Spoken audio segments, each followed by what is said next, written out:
식량이 귀하던 옛날에는 곡식 외에 감히 논이나 밭에 심어진 작물은 없었습니다.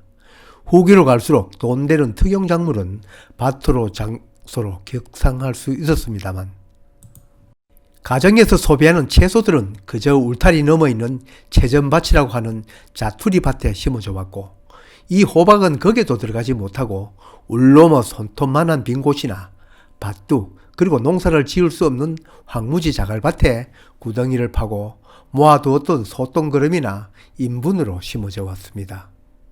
그저 심어놓고 오며 가며 잎도 따서 쪄서 먹고, 호박이 달리면 애호박부터, 나중에 설이 잎 떨어지면 덩그마니 남아있는 늙은 호박, 겨울 동안 범벅 써먹은 일종의 보너스 작물이었습니다. 그때 척박한 빈 땅에 심어왔던 재배 방법이 은연중 그대로 이어와 오늘날도 호박 심으면 의뢰껏 구덩이부터 파는 분들도 많고, 또 그걸 소개하는 곳도 많습니다. 이 손바닥 농부도 호박에 대한 상식이 없던 처음 시절에는 다짜고짜 구덩이부터 파서 심었습니다.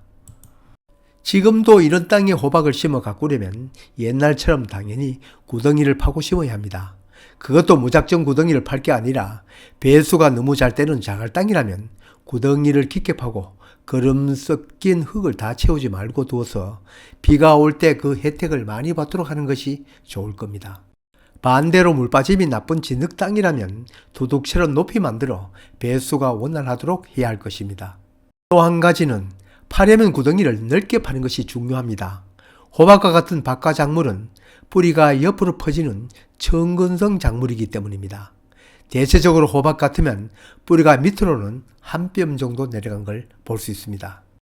물론 왼쪽 그림처럼 척박한 땅에서는 뿌리가 물을 얻기 위해 더 깊이 한자까지 내려가는 경우도 있습니다. 그러나 요즘에는 어디를 가든 옛날처럼 빈 땅에 심는 것보다 밭에 심는 경우가 더 많습니다.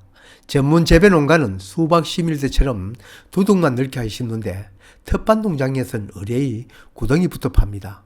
결론부터 얘기 드리면 그냥 수박 참외 심을 때처럼 밭 만들면 됩니다. 다만 호박줄이 늘어난 만큼 공간은 필요하겠죠. 박과 작물은 모종을 정식할 때부터 설이 올 때까지 자라는 데다가 덩굴이 수없이 번져나가니 비료가 많이 필요하고, 그것도 그때까지 자라기 위해서는 기름진 유기물이나 우피로지기가 꼭 필요한 작물이면 틀림없습니다. 거름이 많이 필요하다고 대책 없이 질소분이 너무 많은 것을 넣어주면 바라는 호박은 안 달리고 덩굴만 무성할 수 있습니다. 초반 자람에만 필요한 만큼 주고 인산이나 가리 등 다른 비료가 모자라지 않도록 해야 합니다. 이건 참외나 수박 재배에서도 마찬가지입니다. 다른 작물도 마찬가지지만 질소 성분이 너무 많은 땅에 가꾸면 덩굴만 무성합니다. 그리고 토종 호박이라고 마냥 제 맘대로 자라도록 두진 않습니다. 이것도 순 관리를 해야 수확이 더 많습니다. 그럼 질소 성분이 많으면 열매가 열리지 않느냐? 그렇진 않습니다. 평소에는 그냥 줄만 막 뻗다가 간혹 열매 달린 앙꽃이 피었다가도 떨어지다가 나중 찬바람 불면 그때 막 달립니다. 종족 번식 때문이죠.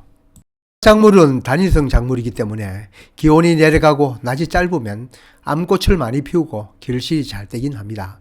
여름 내내 그렇게 안 열리다가도 찬바람 불면 여기저기 막 열리긴 합니다. 아무리 다비 작물이어서 양분이 많이 필요하다고 하더라도 다른 작물처럼 고른 영양을 공급해야 합니다. 이건 어느 자료에 있는 호박 재배 표준 시비량입니다. 오랫동안 자라기 위해서는 퇴비가 절대적으로 필요합니다. 그리고 3요소의 비를 보면 재배 기간 동안 질소의 비가 높은 것은 당연합니다. 질소는 초기 성장, 즉 덩굴이 뻗기 위해서도 필요합니다만 질소 성분은 빨리 용탈되는 때문이기도 합니다. 그러나 초기 밑비료 양은 인산이 더 높은 것을 유의해야 합니다. 물론 인산은 그 성분 특성상 전량 밑비료이고 이후 특별한 사정이 없는 한 추비는 없으니 그런 점도 있긴 합니다. 보통 관행적으로 생각 없이 구덩이 파고 미끄럼 넣는 것을 보면 이보다 질소 성분이 엄청 더 들어가는 것을 볼 수 있습니다. 저도 처음은 그랬고요. 애호박은 물론이고 토종 늙은 호박 재배에서도 호박 많이 얻으려면 그냥 제 맘대로 자라게 하기도 보다는 한 줄기 또는 두세 줄기만 자라도록 순 관리를 하는 것이 좋습니다.